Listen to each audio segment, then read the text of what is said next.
Hey everybody, what's up? You guys liked my Strike King Rage Crawl creature body video?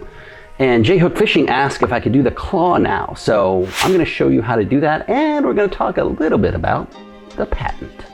Okay guys, this is the creature bait body that we made, crawl body, whatever you wanna call it.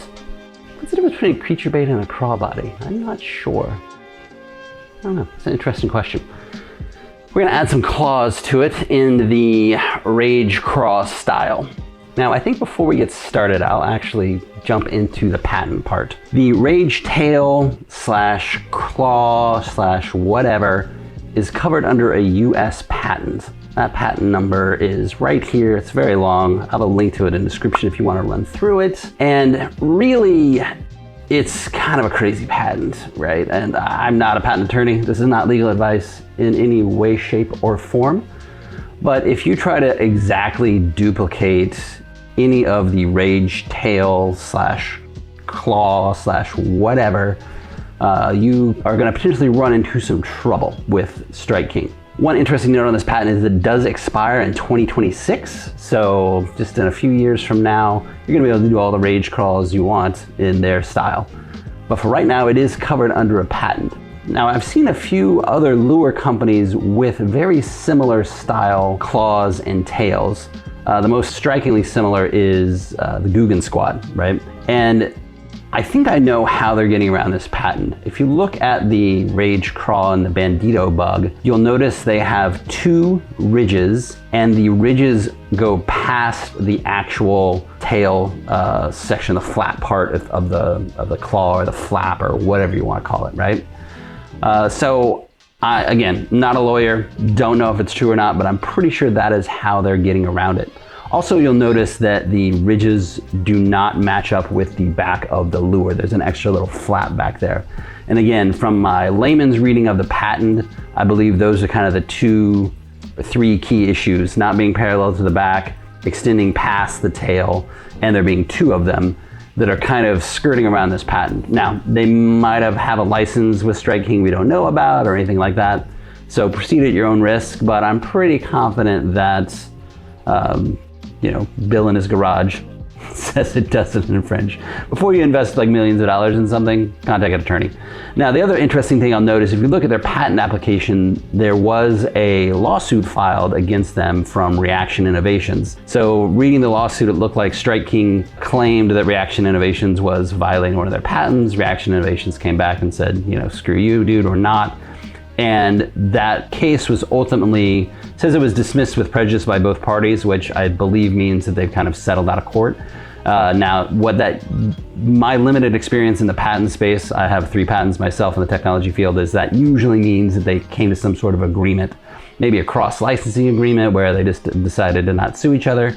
Because Reaction Innovations has a ton of patents as well in the space, or did at the time. You'll notice there's not many fishing lure patents anymore. I think the kind of gold rush of those has gone away, and most large companies are not necessarily filing a lot of patents in that space anymore.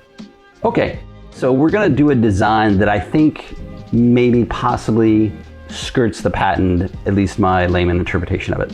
Proceed at your own risk. Let's go into fusion. Okay, anytime I'm doing a claw,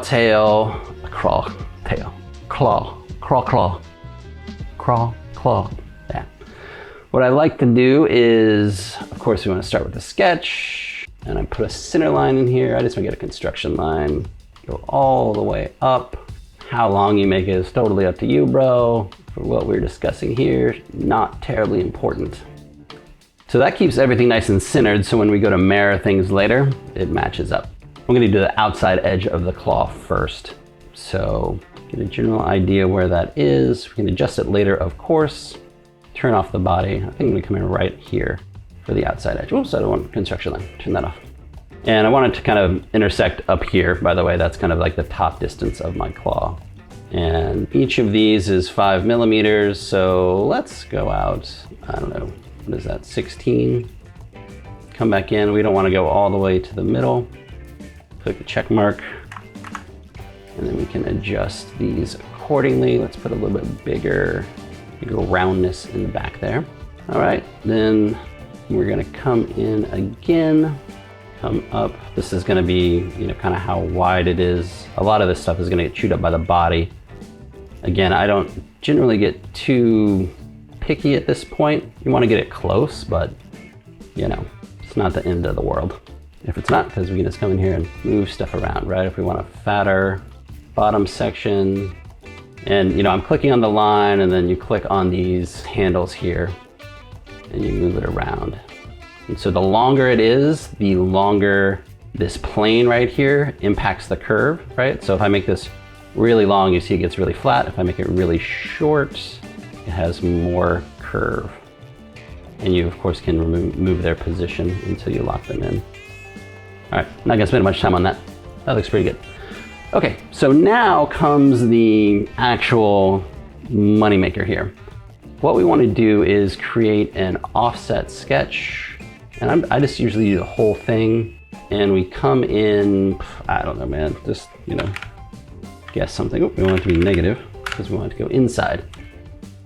All right, and then we want to trim out the parts we don't need. We definitely don't need that. We just need this outer one. Now we have just this outer edge. We want to kind of make it shorter. So I'm just going to come in here with a line, grab it here.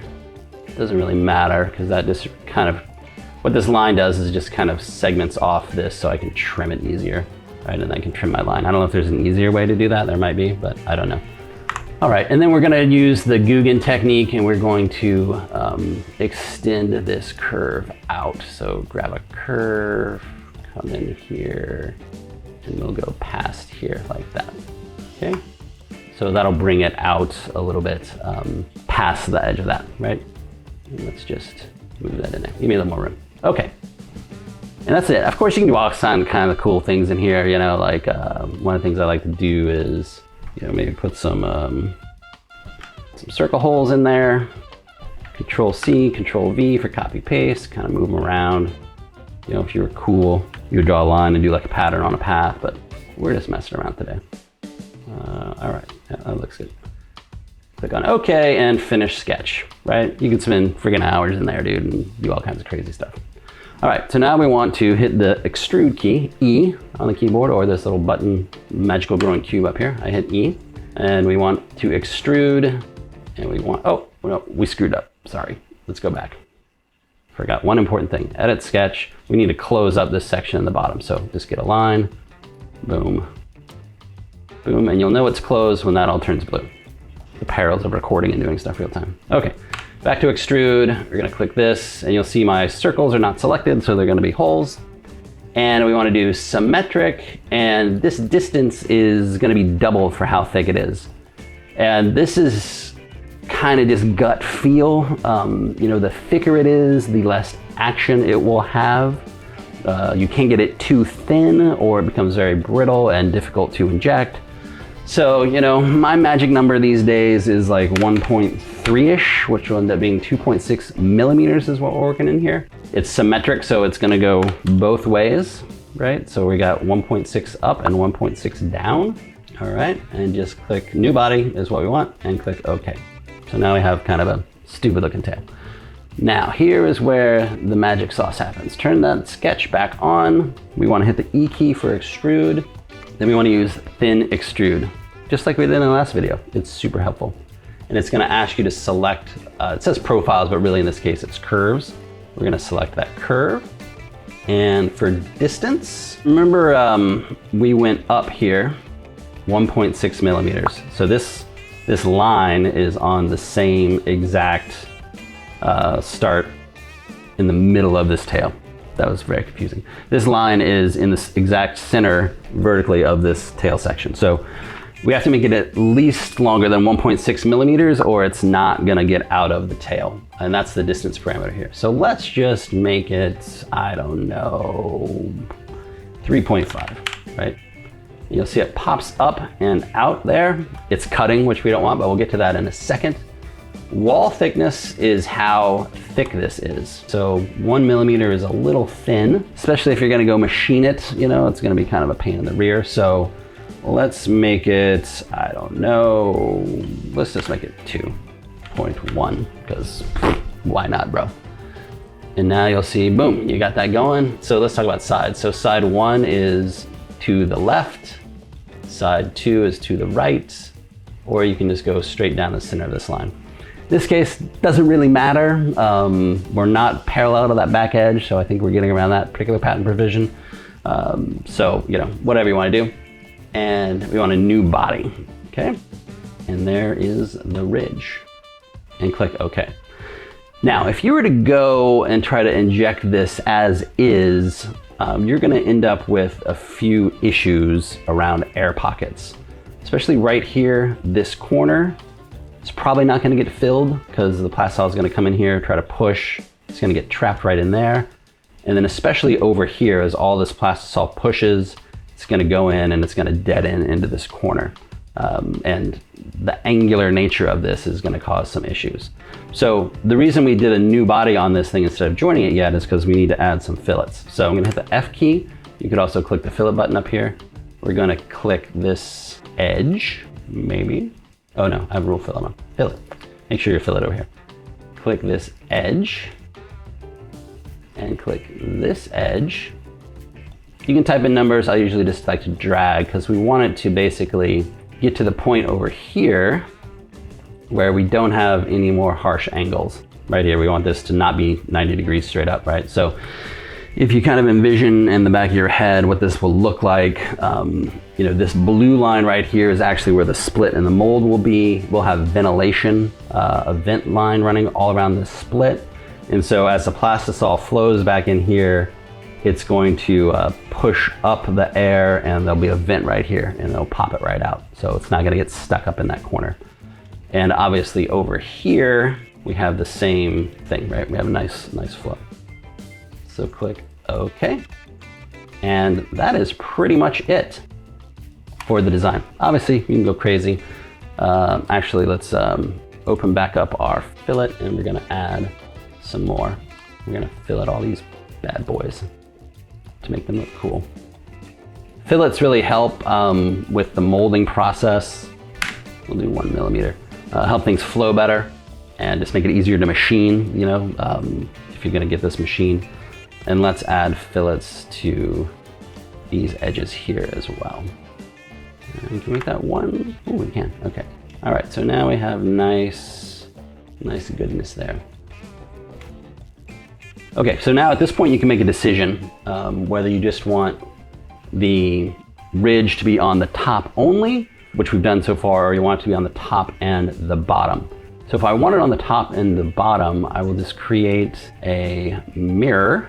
We'll have bodies, we'll select that body. The mirror plane, in this case, whoops, will be this plane right here, right? And you can see the preview, it'll flop it across. And we can join, in this case, that should be fine. Boom. So now we have it on both sides, okay? Now what if we want to do 2, like the Guggen boys, or 3, because we're like better. So you basically take the same idea of the offset and you apply it to this curve now and you bring it in slightly. Okay, and maybe in this case we want to trim off that edge. I don't know, why not? I'll give you a warning about constraints, but who cares? Then you just run through the same process, right, with the thin extrude. So hit the E key, thin extrude, this profile. What do we do? We can make it shorter now, maybe less thick, maybe more space. Boom, oops, sorry. I forgot to do new body, bro. New body, okay. And of course we need to do our fillets and all that kind of good stuff like we did last time.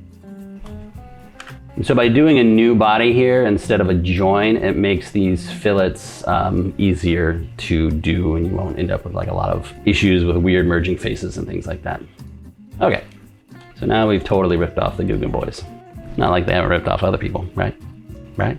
You know. Okay, now we just bring it all together. We're gonna combine. Target body is that, tool bodies are this, and we want to join them and we do not want to keep tools. Click on OK. So now we have, let's label these bad boys main body. And what is that? Oh, let's call that the claw. I don't know, man. Okay, so if we turn back on the main body, you see, bro, we're like way out of bounds, dude. So we're just gonna move this body down. And again, this is kind of why you don't want to join things up yet. Click on OK, and actually let's go back to this sketch. Turn off this body. We're gonna make this a little shorter. Skinnier, sorry, shorter. Less tall, whatever. Boom. Okay, now that looks pretty good. Much better. Turn off that sketch. We're gonna do one final, create a mirror. We're gonna use bodies again. This body, my mirror plane is going to be across. Whoa, bro, I'm grabbing Fusion like I'm drunk today. That, boom. That looks utterly ridiculous and too large. But hey, maybe it'll work, who knows. And we're gonna join it all together, boom.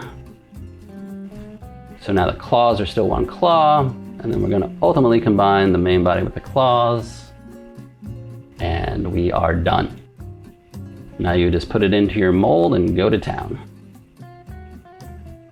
I don't think that will work though. Oh man, I love doing things in real time. Like, you know, I'll just say this real quick, guys. You know, it takes me hours to do this when I'm doing an actual lure. Hours and hours and multiple prototypes. So I know sometimes when I do these YouTube videos, that makes it seem like I just like poop out lure designs on a, you know, every 5 minutes or something, but it's a lot more difficult than that. So if you're struggling, it's totally cool. I struggle on a daily basis and I've been doing it for like 3 years now. It's cool. You'll get it. I promise. Hey, if you guys want to do, if you want me to show you how to build another specific lure, break down how it's made, leave a comment below which lure it is and I will get on it, I promise. Take care. Tight lines.